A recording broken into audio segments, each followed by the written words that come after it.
I grew up in South Carolina. Like, I'm going to keep this conversation going forever. I grew up in New Orleans, man, the same way, man. Us Southern boys, dude, we keep talking, man. It's hard for me to know when to shut up. Yeah. I'll be honest. All right, dude, well, let's do it.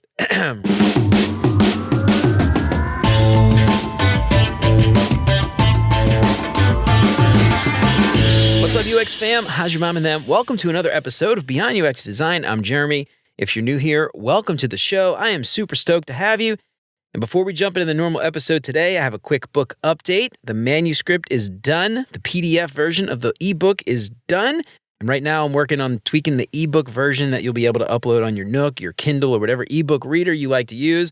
And I'm hoping to wrap this up this week. And then that's it. The book is done and it'll be ready. I also want to give a shout out to Mitch for leaving some awesome feedback for the book. Don't forget, if you get the book from beyonduxdesign.com/book, you leave some honest feedback, you'll get a chance to win a shout out on the show just like this one. So head on over to beyonduxdesign.com/book and pre-order your copy for maybe one more week before the price goes up. And if you haven't done it already, please consider subscribing to the show wherever you listen to podcasts. And if you are a regular here and you feel like you're getting something out of the show, I would really appreciate you leaving a 5-star review. That'll help me out so much more than you can imagine. And as always, thanks so much to Chris, Siraquan, Stacy, Radu, Megan, Andrew, John, Mark, and Kevin for all their support. And if you want to join those fine folks and help keep the show independent and ad-free, you can become a patron for as little as $3 a month. That's less than $1 an episode. And if you do that, you'll get some sweet perks for your support. And of course, if you think the show is worth sharing, then I would love it if you told some friends. For more information on how you can support the show and help more people find out about what we're doing here, make sure to check out beyonduxdesign.com/support. This week's episode is brought to you by the UX Playbook. Do you feel lost in your UX career journey? Well, let the UX Playbook be your roadmap to success. Handcrafted by my buddy Chris Wynn. For UX designers just like you, these bundles offer comprehensive guides on everything from UX fundamentals to portfolio creation to nailing your job search. It's packed with hundreds of videos and Notion guides with real-world examples, pro tips, and exclusive bonuses. All of that makes the UX Playbook your one-stop shop to elevate your UX career. And because I know this will be a game changer for you, I've partnered with the folks at the UX Playbook to get everybody listening 10% off their Fast Track bundle if you use the code BEYOND when you check out. So head on over to beyonduxdesign.com/playbook and use the code BEYOND to save yourself nearly $25. So don't wait. Get your UX journey back on track with the UX Playbook and transform your career from fuzzy to focused. So I'm really excited about today's episode. I've got Cameron Ridenour on. We're going to talk all about how to keep moving forward as a UX designer. You've probably run into this before where you just sort of get so many opinions, so many options, so many things coming at you. You don't know how to just keep the thing, whatever it is, moving forward. So we're going to talk about that today. So I'm really excited to have Cameron on the show. Cameron is co-founder and chief design officer of CoNote, an AI platform for collaborative research. And CoNote enables researchers, designers, and product builders to move easily from data to action. And before founding CoNote, Cameron spent over 10 years leading product design and design marketing campaigns across many different mediums. So Cameron, welcome to Beyond UX Design, man. I am so excited to have you on. How's it going? That's going great. I'm happy to be here. I appreciate the opportunity to talk with you. I know we're going to have a great conversation. Hell yeah, man. Awesome. Yeah. So one of the things you and I had a great conversation a couple of months ago, a couple of weeks ago, I don't remember what it was.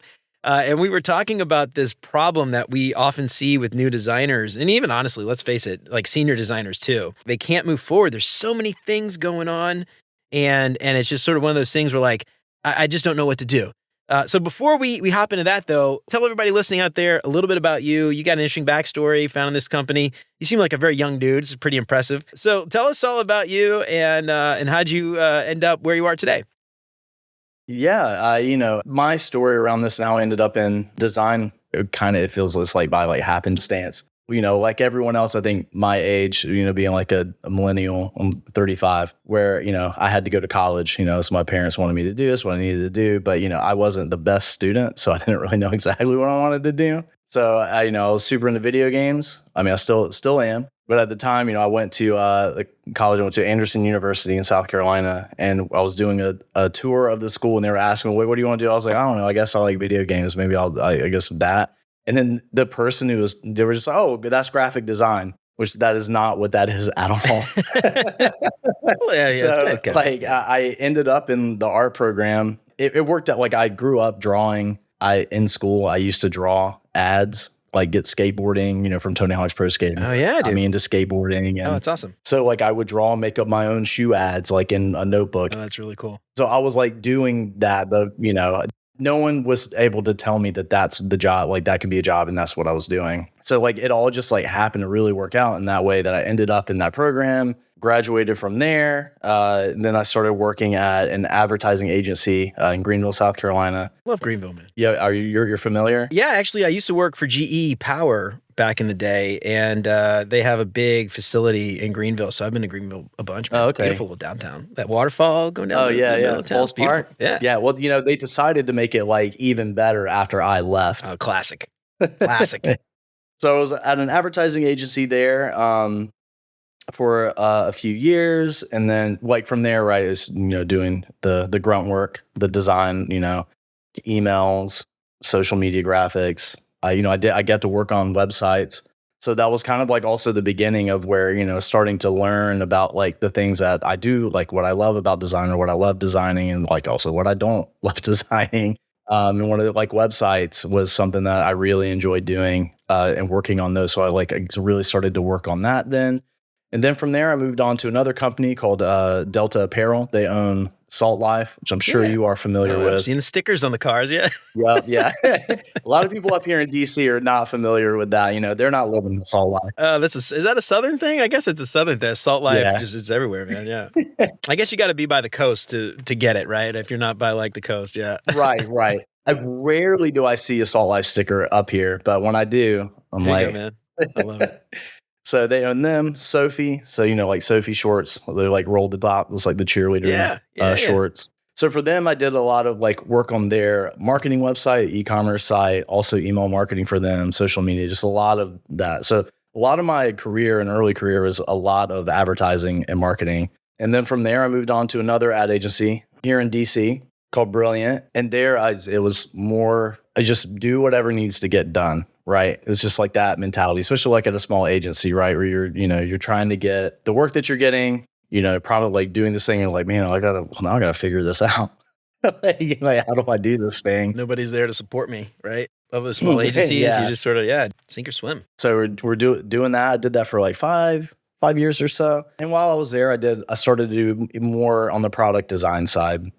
I was working with one of our clients, created a software that helped lenders with, staying within compliance. So it would like make sure that, like redlining, making sure that's not happening, and like, seeing where they're lending to make sure that they're all lending fairly. So it helps them know what they're doing so that when the banks come, or I guess I can't remember what the federal agency is for banks, but like when they come in, they're like, hey, what are you guys doing? Like knock, like, let's take a look at all your stuff. They have it all like right there to give.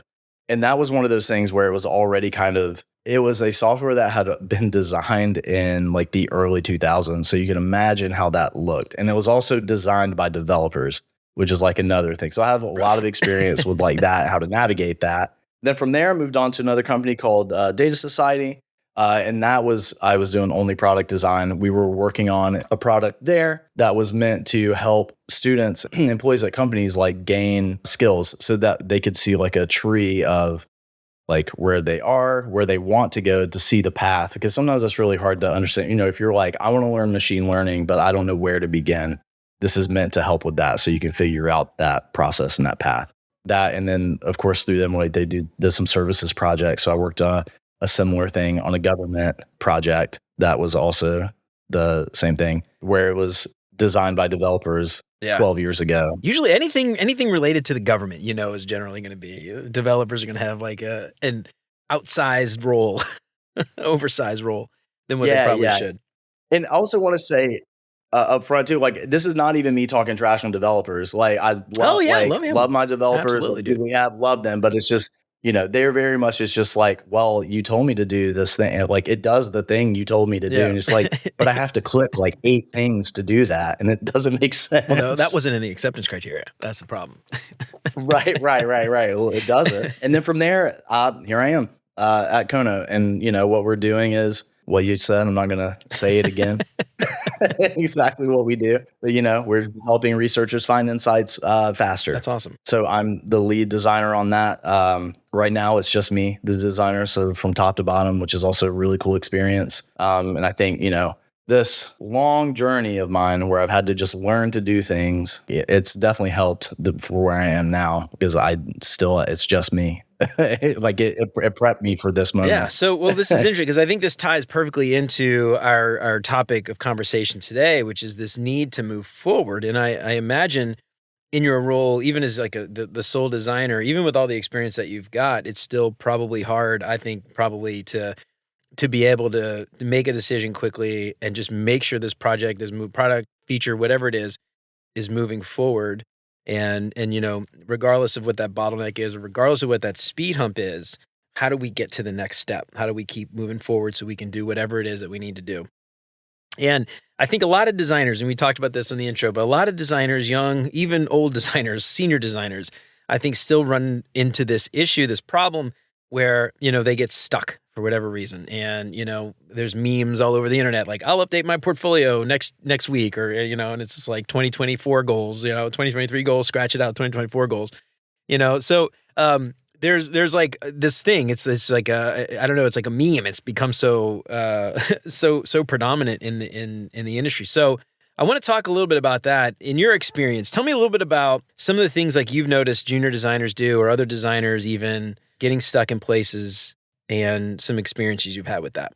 Yeah. So I think getting stuck on, specifically like portfolio, right? Like updating that, or waiting until it's perfect. One of the most valuable things I remember is stuck with me. It was one of the professors I had in my college. He told us, it was a classmate of mine, he was about to graduate. I was a junior, and he was putting together his portfolio, and he was like really worried about, he was just like, I feel like it needs this, like it needs that, like, I got to find a job, Of course, at the time for him, it was 2009. So that was a whole other thing. But that was a rough time. And then he was like, well, what if it says this? Like, what, like they won't hire me? And then the professor was just like, so, it's kind of just like, what would that mean, Yeah. And kind of what he was saying in that, I got was, don't work for a place that doesn't see you for you also, because that's not going to be a good fit anyways. Now I'm not saying put in the least amount of effort into your portfolio. That's not what I mean. But if you think of something that whatever it's you, and you're just like, I don't know, this is funny, or to me, this is really cool, then do that, right? That will only help you find the people that you're meant to be with and meant to work with. The other interesting thing too there is that, I don't get this portfolio done, and then what if they don't hire me? It's if you don't do it and you don't finish it, the outcome is the same. If you don't get not even finished, because let's be honest, none of this is ever done. It's never perfect, right? It's never done. We're never going to be completely happy with it. But at a certain point, you have to say, it's good enough for right now. If I don't send this to someone, I still won't get the job. I will 100% not get the job. If I send it to them and they don't like it, there's a chance I won't get the job. But if I don't finish it and don't send it to them, I will definitely not get this job. So I love that, that little bit of just tough love. Yeah. So what? So what? It's not done. So what? Right. I love that. Yeah. It'll be okay. Yeah. I think everything, and that's a good point too, where anything that I'm working on is never finished, in terms of that, right? Nothing will ever be perfect. There will always be something that you can improve on. Even with work that I've done in the past, I'm sure I could look at it now and I would be like, well, I probably would have done this differently. I don't like how this type hierarchy is out of whack. Oh, what was I thinking? But also I wouldn't be here today without having made that then. So, I don't want to be because it's easy to be perfection is that saying, and don't let perfection get in the way of the good enough, or in the way of progress. Or I've actually, this is funny because this actually ties directly in this conversation. One of the things that I used to say, don't let perfect get in the way of good enough. And I don't like that phrasing of it because it implies good enough is good, or good enough is better. And it's not good enough. It's I think the way we should say it is, don't let perfect get in the way of progress. Yeah. And I like that too, because it's two P's and it's got a little bit of alliteration or whatever. So, don't let perfect get in the way of progress. It's like, it's this idea again of moving forward. If you're just so focused on waiting for something to be perfect, it stays still, right? You have a million ideas, a million iterations. You just keep changing and changing and changing. And you're stuck in a little loading loop or something. You know what I mean? And so how do you move forward? What's the next step? How do I finish this or get this to a point where I can say, I'm not going to keep working on it anymore, or not going to keep working on this part anymore. I'm going to work on something new this time. Working for yourself, I'm curious, especially in kind of your scenario here where you're the lead designer, the only designer. How do you get to a point where you say, I've got to just now stop and do something new or change the next project or whatever? Do you have a framework or a method or some kind of way to get your head in that spot? Well, I have my acceptance criteria and I just meet it. That's it. No, but I think that there isn't a rule or a science to it for me. I think I feel it. You know how sometimes when you put together a design where you're like in that process or you're like in that whole, like you're in agony, right? The agony of the design process, or you're trying to find it. You don't know what it is, but you're like on your way. But then of course you're just like, I'm never going to find it. Like, this is like, everything I'm doing is awful. But then like you find it and then it just feels right. So I think it's that's when I know where I'm like this.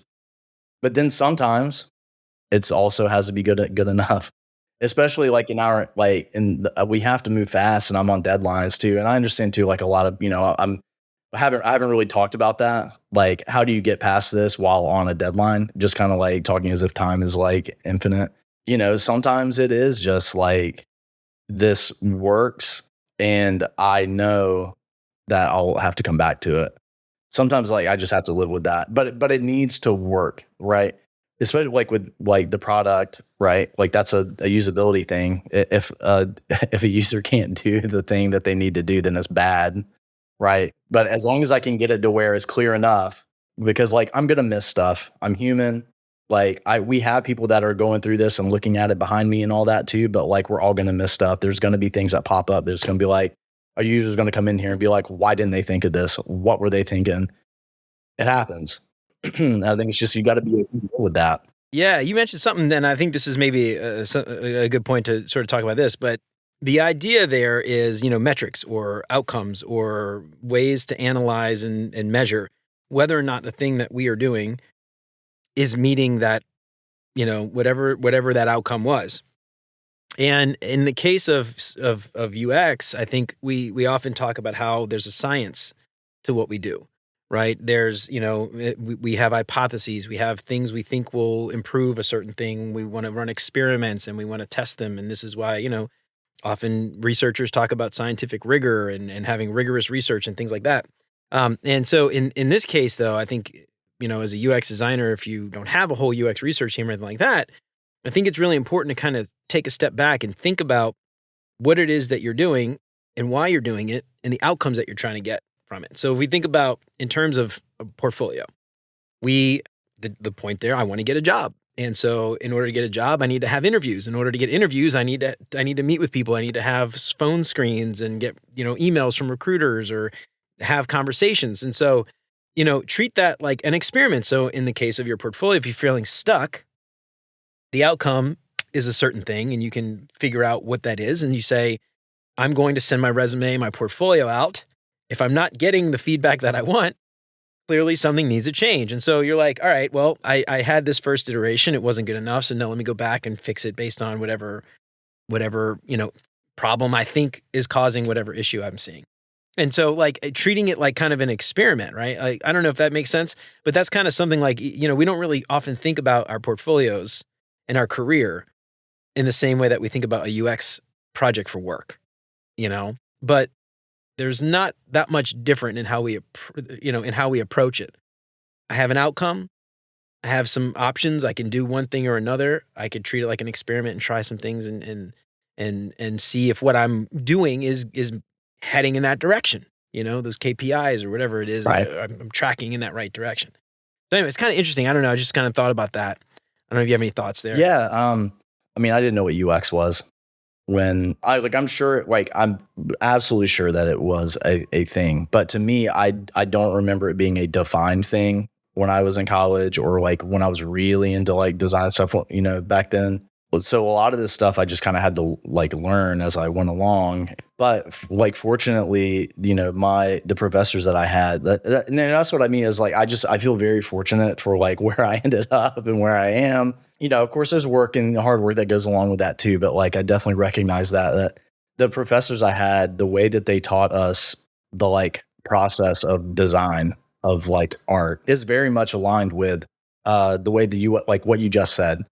Like it's about like what's that outcome, and marketing is like that, but where it's like, what is the message I need to craft to reach the audience that I'm trying to reach, right? Who are my user personas that I'm like, who are the people that I want to buy my product? What is the right messaging to craft the messaging that will resonate with them to convert them or to get them to like, right, click through my product to use it, right? It's all very much a part of the same thing. Like what that taught me though too is that I think all of this, anything that is designed is connected by that.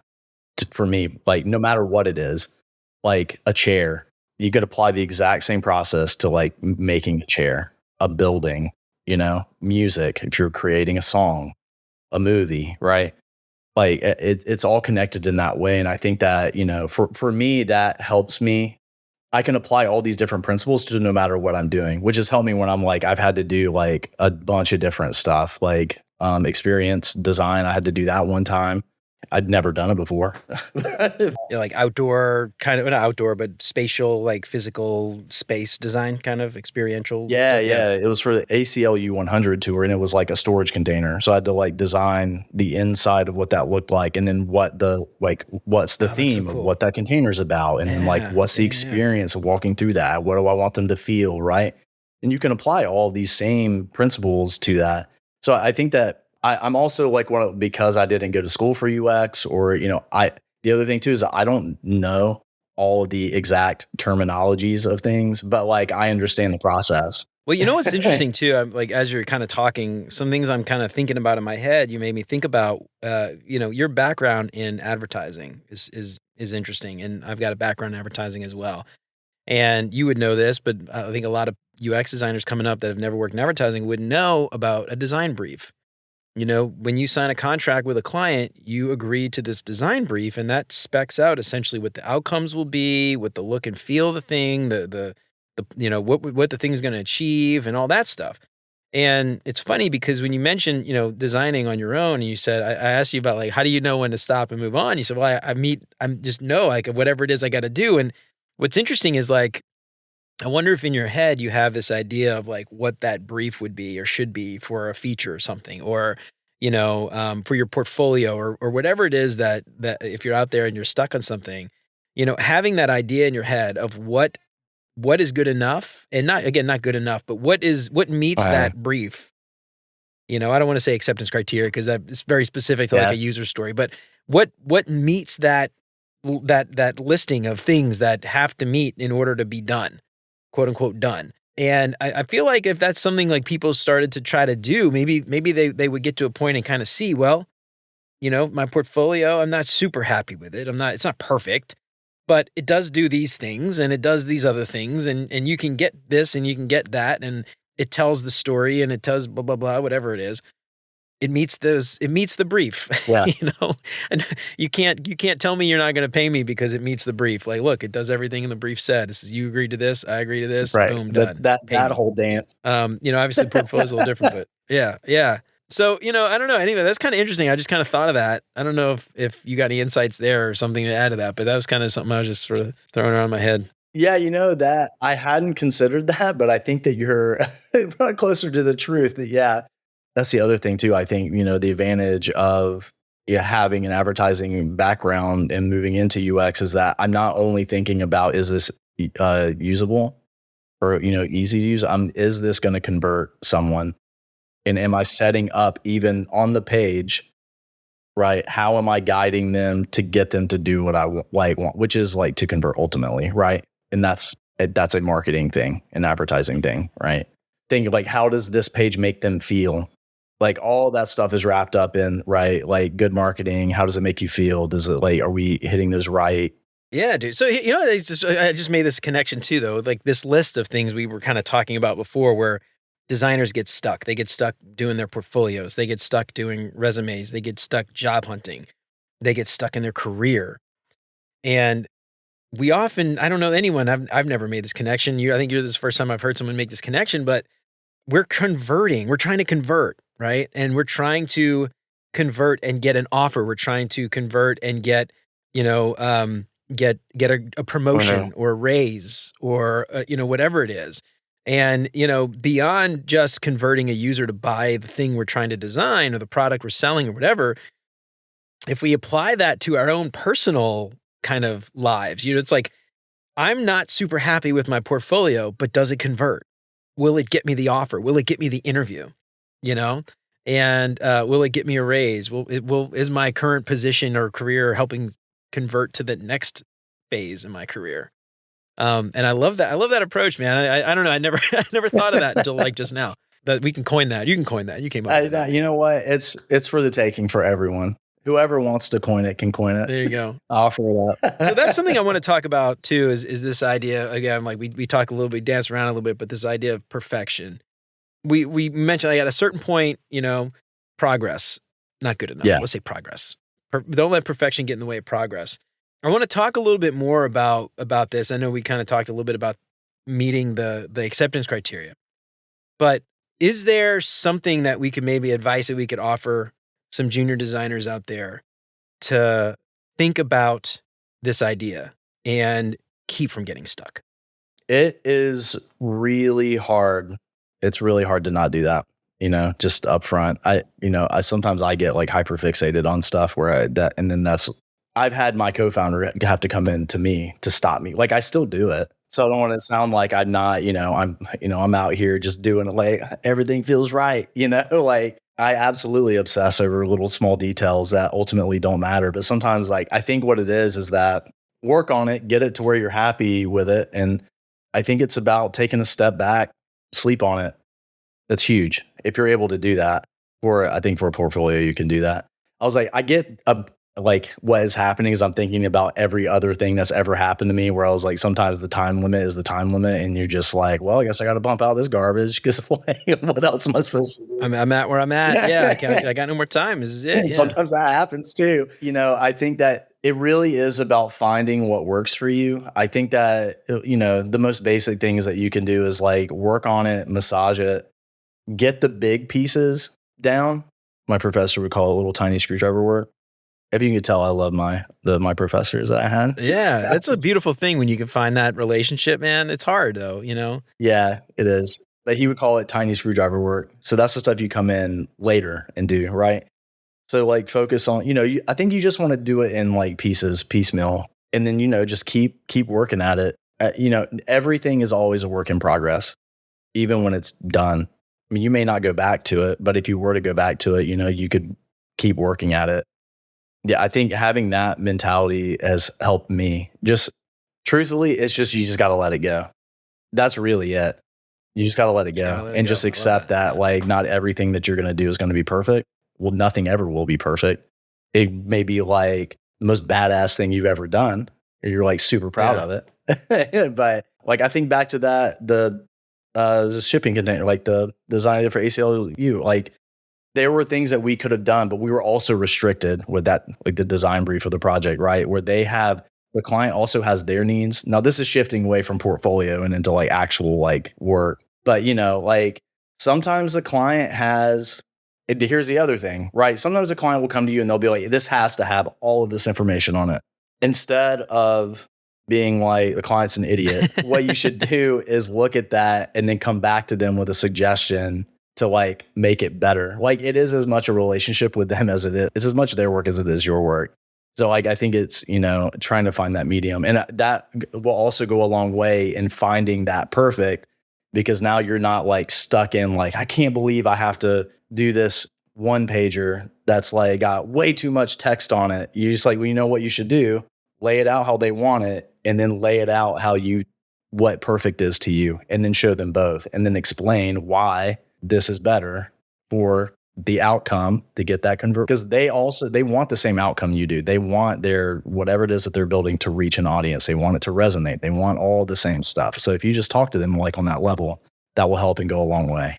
Well, this is something like I think a lot of people kind of fail at miserably, is empathizing with the stakeholders, empathizing with your team, empathizing with, your, let's say if we're talking about portfolio and resume, your users who are hiring managers or recruiters.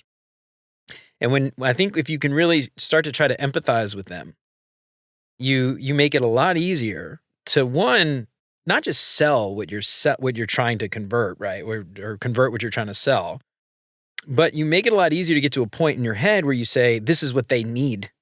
It's not perfect, but it is what they needed.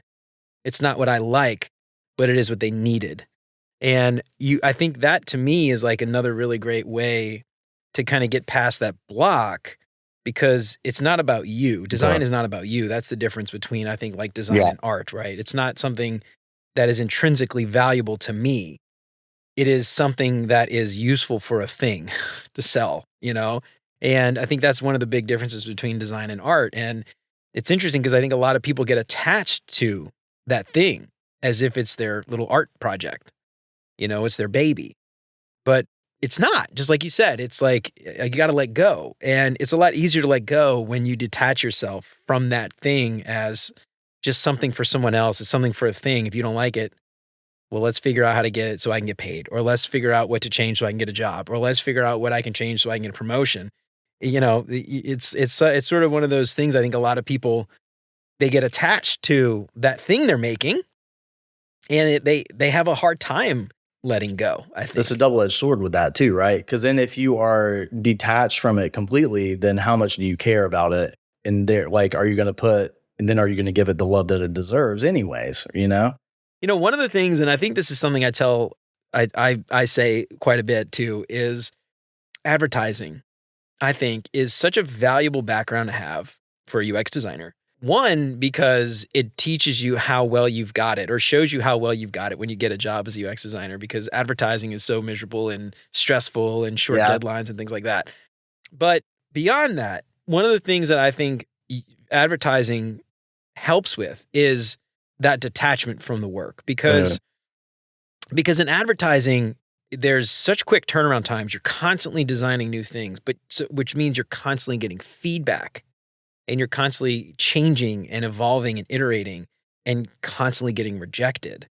And I think it builds up that muscle, if you want to call it a muscle, that allows you to then, once you're a UX designer, not hold these things so close or be so attached to these things that you're designing. Because let's face it, in UX design, it's pretty long time cycles, right? I mean, maybe you do sprints, which is 2 weeks, but in advertising, it's literally hours. It's like a client will call you up at 2 p.m. on a Friday and be like, hey, we forgot we're supposed to send this thing to print on Monday. Can you finish this by 5 o'clock? Yeah. And so when UX designers are like, oh my God, we only have a month to do this. I'm like, a month? Are you kidding? Yeah, that's how I feel. I'd kill to have a month in advertising. There's so much time.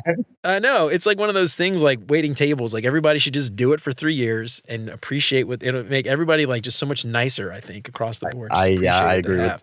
But I don't know. It's just kind of something I've kind of noticed, I think, with all my peers and colleagues who have done advertising first before getting into UX design, there's a certain grit that I think a lot of other UX, not to say other UX designers don't have the grit, but there's a certain level of grit that UX designers who are former advertising alums have, I feel like. And I don't know if this is something you've noticed or ever thought about, but it is something I've seen quite a bit. Yeah, I have. I think that it's forged in the flames of advertising. Forged in the flames. That's exactly it, dude. Well, it's kind of like that whole military thing where they got to like break you down and then build you back up. Yeah, dude. Yeah, exactly.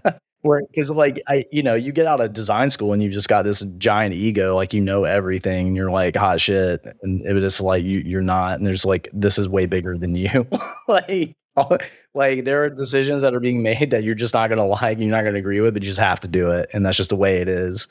And I think like learning that, letting go of your own perfections, and then also letting go of your own ego around your work, because feedback is not criticizing you as a person. I think sometimes that can be a difficult hurdle for some people. Yes. And like, Exactly. truthfully, I think people want to work with someone who can take feedback. For me personally, I would rather hire someone that can take feedback and is easy to work with, that has maybe like is still growing into their design abilities, than someone who's already there. But like, it's like anything that I say, it's like, well, I've already done that. Like, this is already better, meeting that resistance. Like, I would rather work with someone that's way easier. I mean, I think that can apply to any job, but I think that is also something that a lot of designers and young designers need to hear, that like it's not an attack on you. It's just about trying to find the best possible work. Like, just do the best work. That's it. One of the things I want to also talk about too is, we talk about junior designers and portfolios and things like that.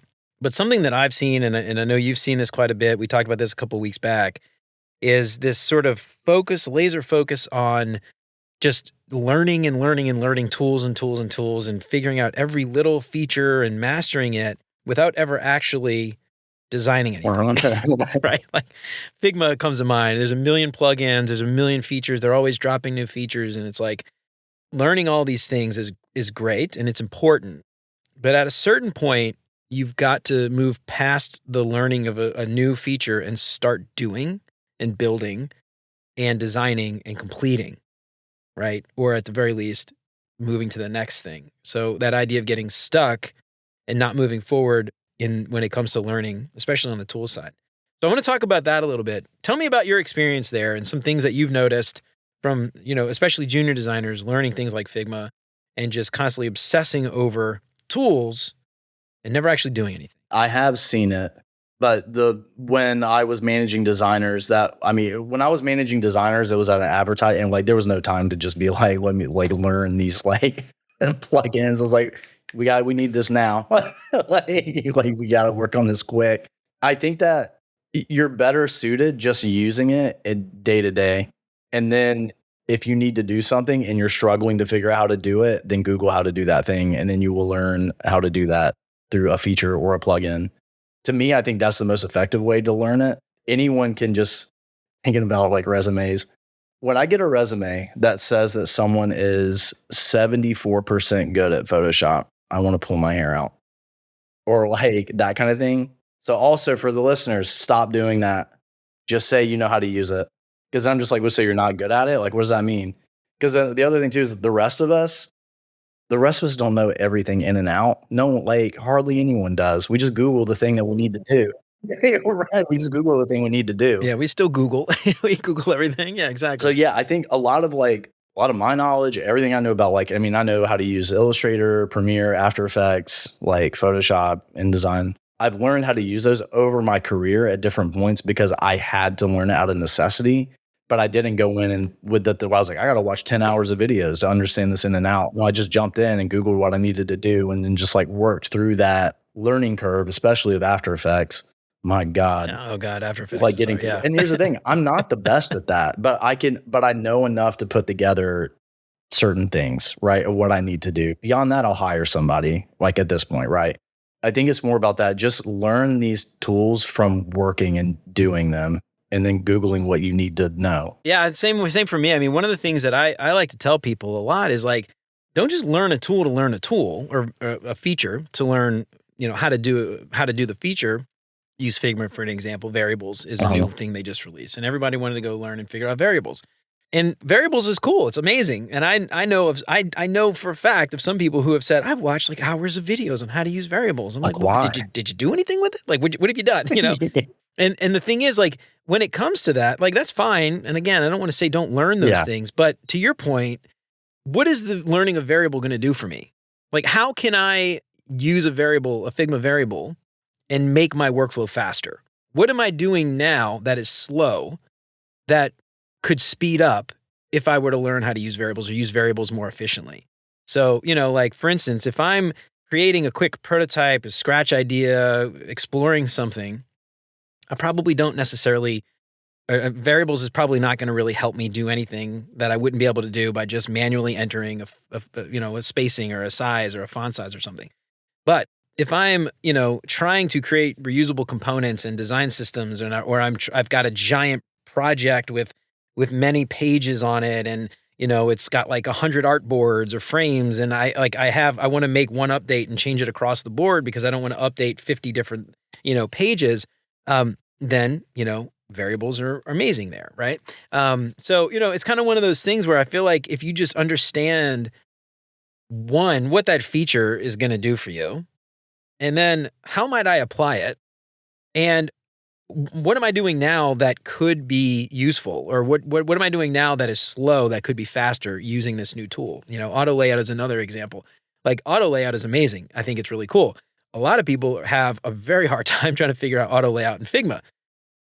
And so like in that case, it's like if you've got a whole bunch of screens and you've got a whole bunch of stuff that you want to make sure is consistent and lined up and all that stuff, like, and you're seeing that you have a problem, like stuff is out of order, stuff is out of place, you're moving things around quite a bit because you're getting feedback that things need to be changed.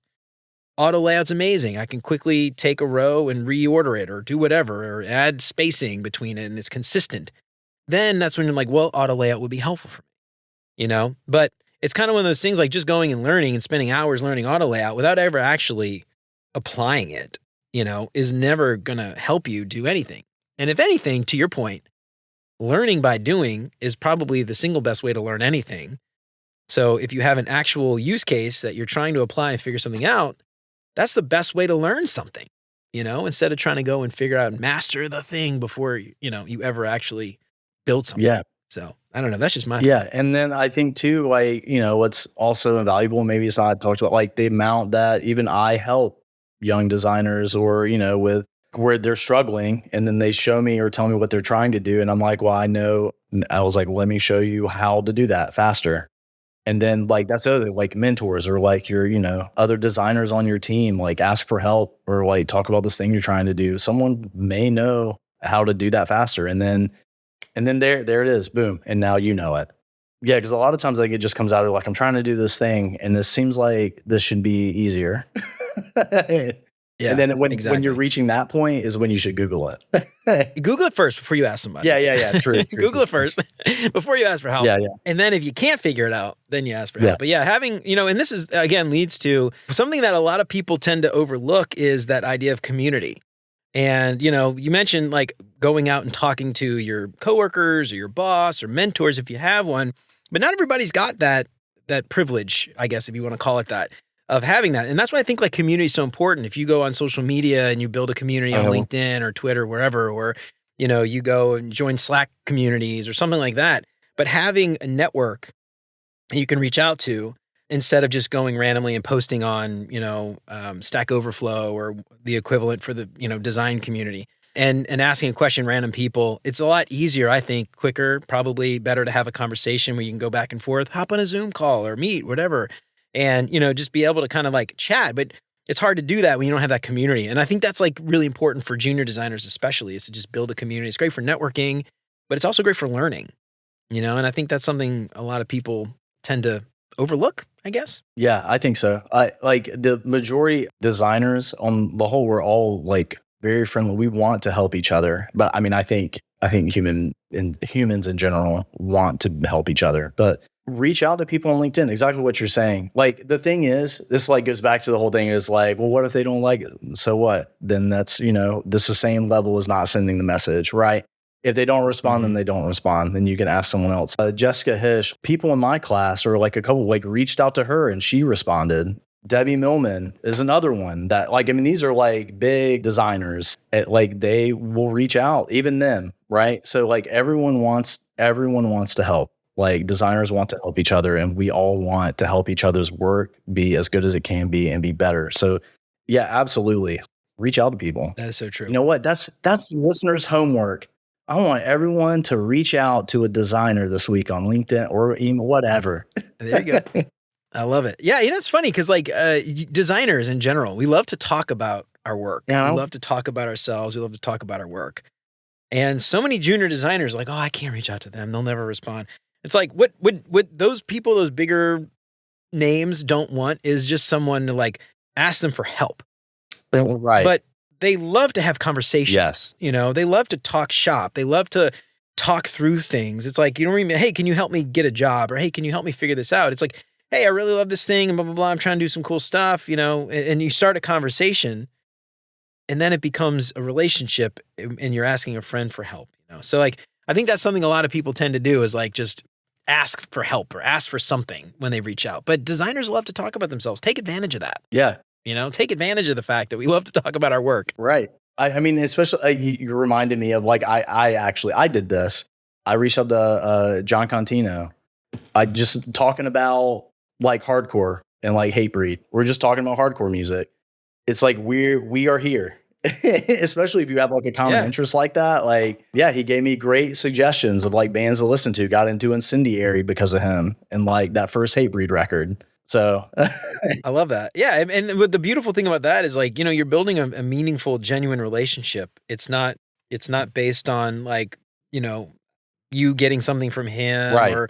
or whatever. And so, in the future, those are the kinds of relationships where in the future, when, I don't know, maybe this won't happen, but like, I need a job, I need this, I need something, like asking someone for help that is a genuine relationship and a genuine connection that isn't just there because, you need something, but they're actually there to help you and they're more willing to help, and you're building like a safety net, going well beyond like all the stuff we're talking about today for the topic. This is just like networking and the beauty of networking in general.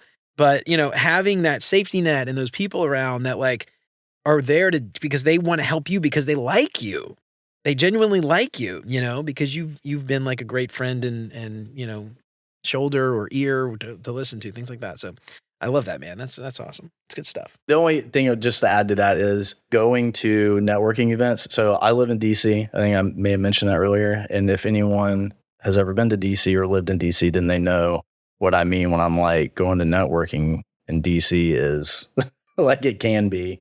Because it's very much a transactional thing. Even just meeting people in public here, it's like a transactional thing where it's like, what can you do for me? And I think the way that I approach all this stuff and get around that is I just show up. I show up as me and I'm there to like, I mean, more or less just there to like make friends, really. That makes it so much easier. That's it, dude. If you just show up with the like mindset where you're like, I'm just going to show up and be me and just like be friendly, make friends. Like that goes way farther than just being like, I have to go and I have to talk to this person about this thing because I need them to buy my deal. But then I have to get right. You get into this whole thing. You just show up, talk about your thing, listen to them, talk about other stuff. Sometimes I like to ask like a really like weird questions like, so what are you into? Yeah. Exactly. Sometimes you do that. And because then it also like it will disarm them to get out of this whole like weird headspace. I love that. And I was like, let's talk about something that's not work related. Yeah. Like, what are you, the individual, into? What do you like? Yeah, I know. One thing I hate the most at like networking events is when someone's like, what do you do? It's like, I'm just hanging out. What do you do? I don't just like, what do I do? I have a freaking job and I get paid because I hate my job and I get paid. Like, that's what I do. It's just like, I hate those questions. But you're right. Like when like, that's what I love. Like the best networking events I've ever been to and met people like really cool stuff. It's like, what are you into? It's like a same job. Yeah. What are you into? Like I could take that anywhere I want to take that. I'm into this, I'm into that, I'm into Legos, whatever, like whatever it is. It's just, I love that approach because when you go to networking events and treat them like networking events, that's when people dread them. But when you go to networking events and you're there to just be a genuine person and meet people and just hang out and make connections and get to know people versus other business things or try to sell things, I think that's right. And it's memorable. People remember that because that's different because most people don't go to network events to do that. Right. Most people go, oh, here's my business card. Oh, I make a referral. Right. I think that's something like people actually want to see more of. So anyway, you heard it here first, y'all. Heard it here first. All right, Cameron. So we've had you for a little bit. Before we get out of here, any closing thoughts? Anything that you want to make sure all those listeners, some of those junior designers, career shifters, know about getting stuck and moving forward that you want to say we didn't get a chance to talk about? I think that, as I said earlier, it's easier said than done. And I know that if you can just start to try to let go of trying to get that perfection, find that. Here's the thing, you'll find it. That is also the other thing, right? You just may not see it now because you're just not there and you're still building your skills, especially, at that level. 24-year-old me couldn't do what I'm doing now at the same level. And it's not because he's not capable. It's just like he doesn't have the experience and like just doesn't know everything, or not know everything, but like doesn't know everything that I know right now. And here's the other thing. 35-year-old me now isn't going to be as good as 45-year-old me then, right? In different ways. Maybe I'll lose like, well, I'll just be doing things, right now. I'll be the one using variables still while everyone else has moved on. I was like, nah, but it works. Yeah, you'll just take those experiences that you're getting now and work through them. You're always learning, and that's all you can do. That's some good advice. All right, man. Cool. So we've got a few questions that I like to ask all of my guests to help our listeners get to know our guests a little bit better. But before we do that, give yourself a little plug. Tell us about CoNote and all the stuff you're doing over there. Give CoNote a little shout out. Let us know how we can find CoNote and find you and all that stuff as well. So CoNote is an AI research tool. So what it's meant to do is we'll take all of your interviews, anything that you've recorded with a call, video, and audio. It'll synthesize those down and then find all the action items from multiple interviews. So what we're trying to do is help speed up that process. Like, how do we help research get into a more agile style that is currently, not available within, like, because dev's got their thing, design has their thing. And a lot of times research, it takes a lot, it's a lot of work. So we're working on a tool that like helps researchers to try to get them, from point A to B a lot faster, get you 80% of the way there and help you find all those good little juicy snippets to pull out to convince stakeholders that you are right. Awesome, dude. All right, man. Cool. We'll check out CoNote. Wait, sorry. Oh, yeah, go ahead. No. CoNote.ai. Whoa. Look, I'm a terrible promoter. Jesus. All right. Come and see us at CoNote.ai. Find me on LinkedIn. I am a designer that will respond. Right Cameron Ridenour on LinkedIn. Awesome, dude. All right, man. Cool. So we've got a few questions that we like to ask all our guests to help our listeners get to know our guests a little bit better. First one up, what is your favorite non-design book? So I am not a huge reader, but what I will say, my favorite movie is Terminator 2. Ooh, I love it, dude. T2, why T2 over T1 or T3 or 4 or 5 or all the other ones that they got? Yeah, right. Out of it's just T1 and T2 to me at this point. Yeah, right on. Yeah, anything after Terminator 2 is not worth watching. Man, it's a perfect movie. I don't know, James Cameron, man, he's just, he gets it. Well, especially that era, James Cameron. Oh, maybe it's the name too. It's not my name. I don't know. Oh, that's true. Yeah, James Cameron. I get it. I see what you did there. Here's a little fun fact about me. I used to live down in New Orleans. We had this, I lived in this neighborhood called Algiers Point. And I had the second floor right on the river, dude, right on the river. Algiers Point, beautiful neighborhood if you've never been there. It's across the river from the cathedral and the French Quarter and all that stuff. You actually see it from the river. Anyway, I had this big, beautiful house. We had the top floor. The place was a total shithole. It was like a total shithole, but it was this big, beautiful, like French Quarter looking house. We had the second big wraparound balcony, second floor wraparound balcony with the iron and all that stuff. And we'd hang out and we could see the French Quarter from our balcony and all that shit. Anyway, I moved out and somebody bought it, renovated it. They renovated the whole house. The house was split up into apartments, renovated it back to a single family house. Turns out Linda Hamilton bought that house. So Linda Hamilton, if anyone doesn't know, obviously, from Terminator. Sarah Connor. Yeah, Sarah Connor, exactly. And so Linda Hamilton bought it. We ended up moving out, and then a few years later, my wife and I, went back to the neighborhood, bought a house, and we would see Linda Hamilton all the time. This little bar right down the street, like a block from that old house. It was like 2-3 blocks from our house, our new house. Linda Hamilton hanging out there all the time, and we'd always run into Linda Hamilton. I'd be losing my mind. And we used to call her Aunt Linda. And my kids, she would like talk to my kids. She had these two beautiful dogs. She'd always be walking her dogs and stuff. And anyway, she's still there. Beautiful house, man. Right on the river down there in Algiers Point, Linda Hamilton. That's amazing. Story. I would keep my cool, but internally I'd be losing it. Yeah. Yeah. It's crazy because she's very short. She's not really tall. And, you can kind of tell, I guess, from Terminator when she's standing next to like Arnold Schwarzenegger and stuff. But You don't like, it's like funny. You just like picture them as like, Sarah Connor in the 90s too, which is like funny. larger It's like, than like, yeah, like the badass. yeah, exactly. Like, And she's still like she's in great shape and stuff, for being, I guess, I don't know, she's got to be in her like 70s. I mean, she's just doing pull-ups Yeah, on an dude, upturned bed. So anyway, Linda Helm, that's a fun story. Aunt Linda, that's my kids always called her Aunt Linda. All right, what is your favorite non-design podcast? Oh, you know what? I started Blowback has been one that I've really enjoyed lately. It's about the first season was about the Iraq War and what led up to that. So it was really interesting for me to go back and revisit that because I was like 10, when all of that started, or 11, like when all that stuff started happening, and then to get the history of it, the lead up to it. So really cool podcast. Yeah, that one's been great. All right. Check out Blowback. Never heard of it. All right. Awesome, man. What is your favorite meal? This could be something you've cooked, your grandma cooked, something you had at a restaurant somewhere. Oh, doesn't matter. Favorite meal, best thing you've ever put in your mouth. That was food. It would probably, it'd probably be like the family dinners from when I was a kid. I remember, with like the baked beans, fried chicken, collard greens, mashed potatoes. Baked beans, fried chicken. I mean, like all that stuff. Yeah, in my grandma's basement. I love it, dude. In your grandma's basement. I love it, dude. You can't beat like grandma's fried chicken, man. That's right. Pretty good down in South Carolina. I love it. All right. What is your favorite vacation spot? Man, I like going to new places. So I typically try to do that. I think that like the US, continental US, we have amazing places to go see. And I wish more people would go and see the rest of our country. The first time I like went out west, we did this. Me and my buddy, we call it our dude's rock trip. We do it every year. It's just me and him. And we like drove from Denver to Lake Tahoe, all the way down to like Death Valley to Vegas and then back. It was like a 2,000-mile loop. But like that is one of my favorite trips that I've ever done.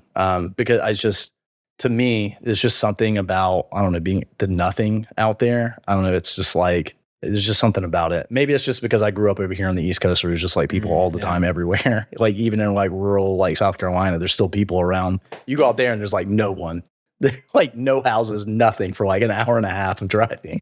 Yeah, dude, that's funny. Yeah. It's so big. It's like, I think like, people from the States, they just assume like, oh, I got to go to Europe or the Caribbean or South America, Central America, whatever. And yeah. But like, there's so much crap here. There really is. I was actually talking to somebody not long ago because, I talk to a lot of people in Europe and stuff for the podcast. And like, I was like, oh, God, you guys in Europe, you have so much cool things. Like, what are you talking about, dude? Like, you got so much cool stuff. Like, everything you just mentioned, And I'm like, yeah, but it's so far. Like, at least Europe is just condensed. It's like everything is like I could take a train in a day and be anywhere, Like, if I want to go to like Yosemite National Park, that's like that's the thing. Days of driving. It's like 1,000. It's almost as expensive as flying to Europe, But anyway, you're right, man. There's so much cool stuff here. Yeah, I think that a lot of like the art too, like that I love. Like one of my favorites, Caspar David Friedrich. He's I can't remember what era. I was an art history minor. I should know this. He's like one of them. But his paintings are about like the insignificance of man against like the world and like nature. And I think like being out there, like it feels like that. And it's like, it's just awe-inspiring to just be out there, like just standing out on like in Utah where you're just driving down each step and you're just like, stop for a break or something. You're just standing there and it's just like these giant, just nothing. And you're just like this big. That's cool, man. I love that. Yeah. And some of those like national park, it's just like, there's like a Grand Canyon is a good example of just like amazing stuff around here. Dude, it's so big. Like you look at it on a picture and you're like, wow, that's big. But like, until you stand on the rim and look down and across and just like, and you look around, you turn around and you're like, that's like flat here and everything's flat. And then I look here and I'm like, this giant hole in the ground. It's so big. It's so big and you're so tiny. You're just this little nothing. And, anyway, it's the reason why they call it grand. It is very grand. It's a very, very fitting name. The name fits. All right, man. What is your favorite design tool that is not Figma? Oh, easy. Pencil and paper. And I love when people say that. Pencil and paper. That's the class. That should be it. I tell every designer that I've ever always, I like when you're like, I give them a project, I want to see sketches first. I love it. Yeah. Do not start on the computer, because that, you know what, you want to talk about a way of getting stuck? That's how you get stuck. If you go straight to the computer, you're going to get stuck. Yeah, I was talking to Julia DeBari not long ago, and she's had a great insight. She's like, if you can do it on pencil and paper, you can do it on anything. You know, so like focus on that, figure it out, and then you figure that out, then you can move on to, you know, making it pretty on a computer. But pencil and paper, boom, love it. Yeah, and it doesn't have to look pretty. It doesn't have to look nice. That's the other thing that like sometimes you got to get through. Where they're like, I can't draw. It doesn't matter. Just do shapes. You know what the shapes mean. All right, man. Cool. Cameron, well, that's it. And that's all we got for today, man. Before we get out of here, real quick, give yourself one more plug. Let us know about CoNote and where we can find you and all that stuff. Yeah. Find us at CoNote.ai. This time I nailed it. There you go. It's perfect. Boom. Mic drop. We're done. That's it. Cool. Yeah. And then find me on LinkedIn. Right on. All right, cool. And we'll put all that stuff in the show notes. So make sure to check out beyonduxdesign.com for the show notes. If you haven't seen them, that's where they'll be. Cameron, thanks so much for joining us today, man. I'm really excited to chat about this. I think this is a really important topic. All those junior designers getting stuck. You got to move forward. Keep moving forward. That's all that matters. Cool. That's all it. right, Cameron. Thanks a lot, man. All right. Thank you. Well, all right, y'all. That's it for Cameron and I for today. I hope we helped to shed a little bit of light on how you can keep perfection from getting in the way of progress.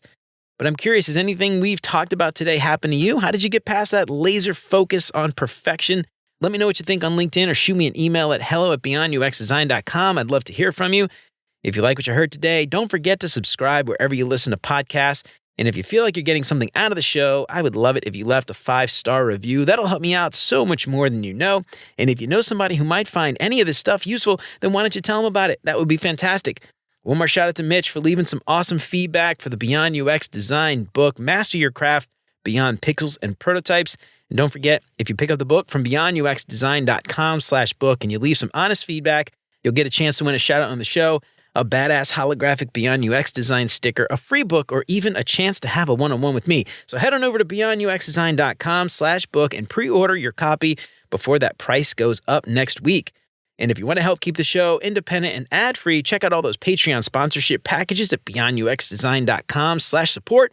You can join Chris, Siraquan, Stacy, Radu, Megan, Andrew, John, Mark, and Kevin by supporting the show for as little as $3 a month. And there's some awesome perks like rough transcripts, that badass holographic Beyond UX Design sticker. You can get a shot on the show every week. There's even a package to meet with me for 30 minutes every month. And if you want to transform your career from fuzzy to focus, make sure to grab UX Playbook's Fast Track Bundle. Head on over to beyonduxdesign.com/playbook and use the promo code BEYOND for nearly $25 off all of these examples, videos, tips that are all handcrafted by my buddy Chris Wynn. Remember to sign up for the newsletter and check out all the past episodes along with all the show notes at beyonduxdesign.com. I hope you keep coming back for more great UX tips from Beyond UX Design. And until next time, remember, you're more than a designer because there's more to UX and design. I'll see you around. Take care, y'all.